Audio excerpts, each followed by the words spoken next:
بسم اللہ الرحمن الرحیم۔ السلام علیکم دوستو، رحمت ٹی وی کی طرف سے میں آپ کو رسول اللہ صلی اللہ علیہ وآلہ وسلم کا فرمان مبارک سناؤں گا۔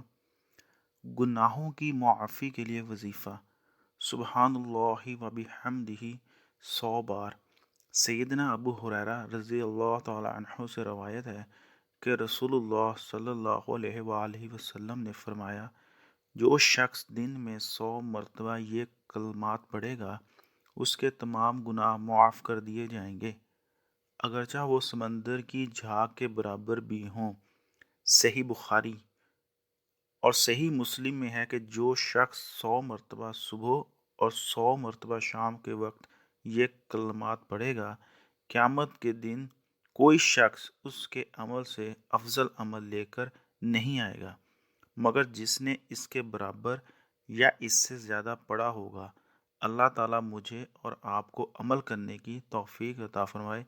ملتے ہیں اگلی ویڈیو میں۔ السلام علیکم ورحمۃ اللہ وبرکاتہ۔